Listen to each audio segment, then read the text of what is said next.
Alright, ladies and gentlemen, so if I come off as if I'm rushing through this, I kind of am a little bit. I do have to work today, so excuse me. But nonetheless, though, it's a lot of stuff I got to touch on, so I'm definitely going to throw that all in this one video. I'm going to start with the main topic of the video, because I know I have a lot of viewers who don't like when I drag the video out like that. They kind of prefer me to talk about the main topic and then add, the other stuff at the end, so I'll just go ahead and do that real quick. Welcome back to the channel, Ryan the Professional. As always, shout out to everybody. Let's get into this, man. So according to Game Rant, the PS4 is in the final phase of its life cycle, according to the Sony Interactive Entertainment CEO, John Codera. If you don't know who John Codera is, he's basically Andrew House's replacement. He replaced Andrew House after 25 years with PlayStation, and so far, so good. We haven't actually met John Codera yet. Most likely we'll meet him at E3 this year. But we've pretty much lost a good chunk of the old school veterans at PlayStation. Kaz Hirai has stepped down as the pretty much the president of Sony for the most part. He stepped down. He's now on board of directors, so he's no longer with Sony anymore in terms of the face, right? He's basically in the board meetings, so he's back. He's still with them, but he's in the board meetings.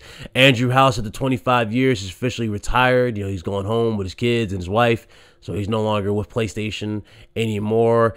Jack Tretton, who was at the start, well, basically the guy you saw at the start of this generation in 2013 when he announced that the PlayStation 4 will not have any restrictions on games, and he had that crazy reaction that he did at E3. So yeah, he pretty much knew that they won.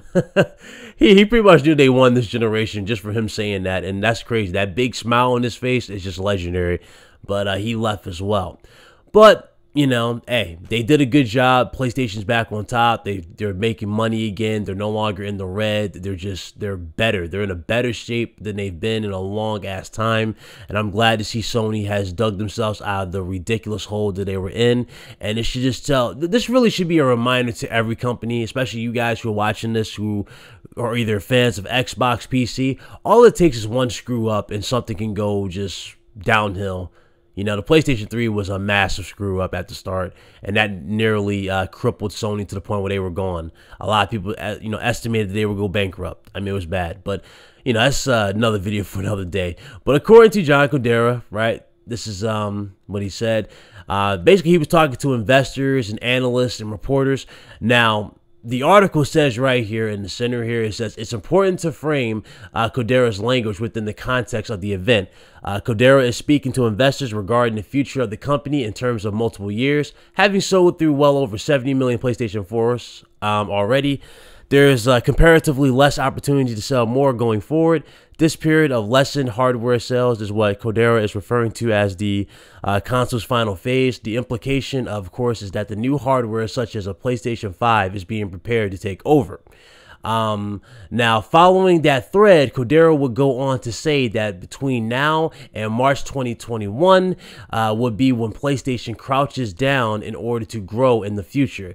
This lends itself to current speculation that a PlayStation 5 console would launch in late 2019 or 2020. If Codera expects new growth by the end of 2021 fiscal year, which ends March 2021, a 2020 PS5 launch makes a lot of sense.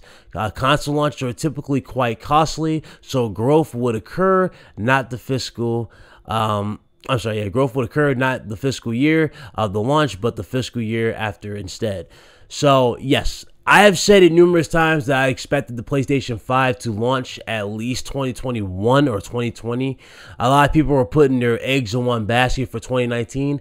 I don't see 2019. 2019 just seems too big of a stretch. The reason why I say 2019 seems too big of a stretch, I don't believe it. And after what I'm about to read to you guys after this, you're gonna pretty much agree with me on this too. But well, a good chunk you might, but still, I don't know. I don't believe 2019. 2019 just seems more of a stretch. It's like, yeah, it's cool, but is it really true type of thing, right? I don't believe it.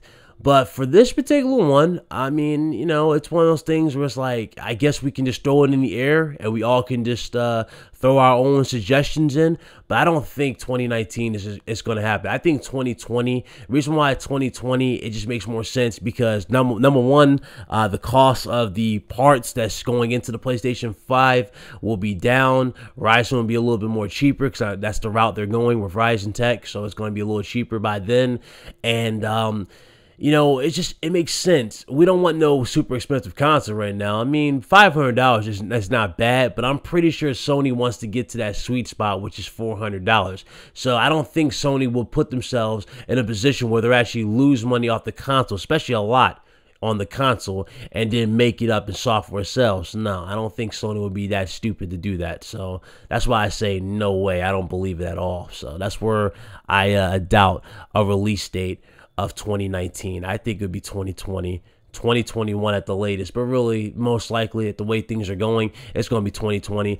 If anything you'll get in 2019, you'll get the reveal of the PlayStation 5 if they were to really push it. Like you'll get the actual like February 20th like event where they'll show off the DualShock 5, they'll show off the specifications, they'll show off a few tech demos, and they'll show off a few things such as UI. You never know, you might see stuff like that, or improvements to the broadcasting. That's what you'll see in 2019, but I highly doubt you'll see the actual console or anything like that. So that's where I'll throw that out there, and I'll leave it up to you guys with your own ideas. Sound good? And moving on from there, PlayStation, Sony promises exclusives. Exclusive first-party games, new IP, and strengthening existing ones. Now, this right here was also stated during a strategy meeting at the Investors Day events. Now, they're talking about first-party games, they're talking about new ones, and they're talking about strengthening the existing ones. We already know The Last of Us is going to be here for a minute. That's not going anywhere. That game has become a big, it's dropped a big or it's made a big name for itself. So that's going to stay here. Those games are going to be here. But at the Investors Day, they did touch on a few things. And this is what he had to say during the Investors Day here. He said the basic strategy going forward is to further expand PlayStation Network, which has become one of the world's leading network services with more than 1 trillion yen in annual sales and over 80 million monthly active users. Sony is aiming to grow the subscriber base of the PlayStation Plus. We recently learned that the service passed 34.2 million paying subscribers and increased user engagement for the PlayStation Network measured by login frequency and time spent on the platform in fiscal year. 2017 PS4 users clocked more than 800 million hours of gameplay per week. This is also achieved by encouraging more people to use PlayStation VR and PlayStation Now, along with PlayStation View and PlayStation Music.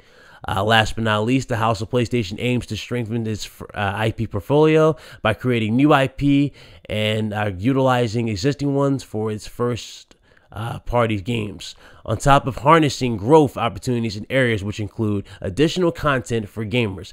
This was also echoed later during the IR Day presentation by Sony Interactive Entertainment President and CEO John Codera, who mentioned that strengthening first-party games isn't just a matter of creating new IPs, but also pushing existing ones successfully. That being said, more exclusive games are coming, with the company aiming to enrich and utilize its exclusive titles portfolio. The 3 years included in the strategy plan mentioned above are at the time to flex in preparation for the future, the further leap towards the future of growth. So they're definitely thinking outside the box. They're definitely thinking to improve. They're doing everything good here. I'm glad they got their stuff worked out for this. They understand they got to keep building upon stuff and improving stuff. I know I'm struggling a little bit here. I'm literally just woke up again. I took a little nap. I know, it's cop out. But Seriously, they're definitely improving everything they've done. They've definitely learned from their mistakes. It is good to see. I'm glad they got this mindset. This is the mindset that you need to have if you want to go for the win, in a sense. Nintendo, you already know they're going to bring it at E3 this year. They got the massive game that people are looking forward to, which is Pokemon. If they show that, a lot of people are going to immediately say that's an instant win for Nintendo. So I'm pretty sure Sony's got some stuff up their sleeve, and I'm looking forward to seeing what these new IPs are going to be and what they're exactly going to be building upon. Maybe they're going to give Infamous Second Son another proper sequel. You know, maybe it's going to get a proper sequel. Maybe it's going to be Fetch. She's going to be the main character. You never know. A lot of stuff could happen. So it's very interesting to see how they do this. I'm looking forward to it, though. As far as PlayStation 5 is concerned, again, we'll we'll wait till we see it. You know what I mean? Wait till we see it. It's going to be interesting to see. And last but not least, now, I have given Microsoft shade, a lot of shade for this, especially controllers. Like, controllers in general, I just given them shade for controllers because it just seems like more effort goes into the controllers than it does in the games. You have controllers that have content for games, and ironically, it's like, why are you locking content behind controllers? You know, that's Microsoft's thinking. They were locking content behind controllers. If you guys remember the Sea of Thieves controller, you had to pre-order the $80, I think it was $80 Sea of Thieves controller, and you got exclusive content for the game just for buying a damn controller. Well, it turns out that Scuff Gaming has officially answered the Elite controller from Microsoft. Now, this controller is not directly for Microsoft. It's actually for PlayStation. It's called the Scuff Gaming Vantage controller. And basically, if you want to see what it looks like, I'll put a screenshot of it right here on screen. That's basically what they're doing. It's got interchangeable. Pretty much, it does everything the Elite controller does. The paddles can come off. The D-pad can come off. New D-pads. And triggers and adjustable hair triggers and all. It does everything of that nature. Looks good, pretty much. You know, Scuff Gamers doing their thing. Pretty cool to see. You know, it is what it is. I mean, if you guys care, you care. That's what Sony's doing with Scuff Gaming. It's actually officially been licensed by Sony, so Sony is definitely partnering with Scuff further down the road. So, yeah, I didn't think Microsoft would ever be going to war with Scuff Gaming, but I mean, that's just what's happened over the time. So Microsoft's going to war with Scuff Gaming, people, and that's a fail by itself because you're not beating Scuff. I've owned a Scuff controller. Scuff controllers right there. I'm telling you, that's quality. I have no problem with Scuff.